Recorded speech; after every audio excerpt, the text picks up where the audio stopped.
Bakit nga ba ito yung napili ko? Hilux G 4x2 automatic. Reason number 1, yung price niya.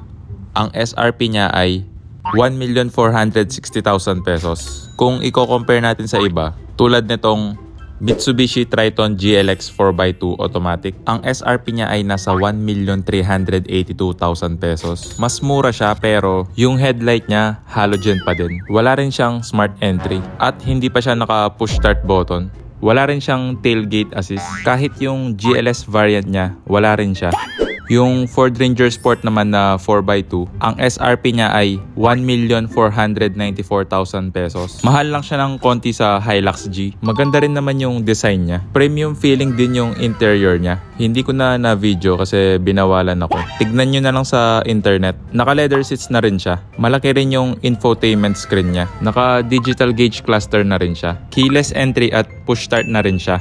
Next yung Isuzu D-Max 4x2 LSA automatic. Same price lang sila ni Hilux G, 1,460,000 pesos. Yun nga lang, yung headlight mo, halogen pa rin. Hindi rin siya keyless entry. Hindi rin siya push start button. At single zone lang yung climate control niya. Pero meron naman siyang aircon vent dito sa likod.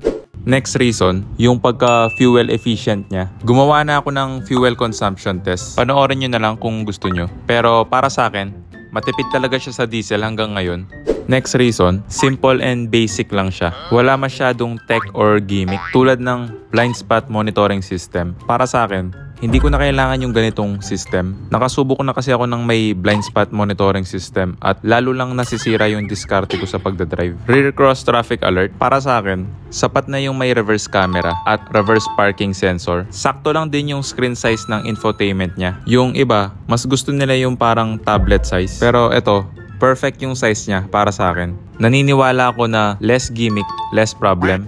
Next reason, yung design niya. Ito talaga yung deciding factor para sa akin. Ito pa rin yung 8th generation Hilux na ilang beses nang na-facelift. Pero maganda pa rin siya para sa akin. Kaya pa rin niya makipagsabayan sa mga next gen pickup truck. Yung nakakadagdag forma dito, yung front grille niya, rugged look siya na sporty design. Hindi siya yung trying hard na maging box type para maging modern look. At yung LED design taillight. Bonus pa yung slim fender flares niya. Pero syempre, iba-iba pa rin yung preference natin sa design.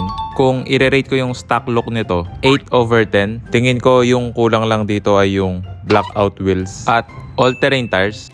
Last reason, Toyota siya. Alam din siguro ng karamihan na sikat si Toyota pagdating sa reliability. At hindi masyado magiging problema yung availability of parts kung sakaling lang magkaroon ng sira or problema. Comment nyo na lang kung bakit Hilux din yung napili nyo.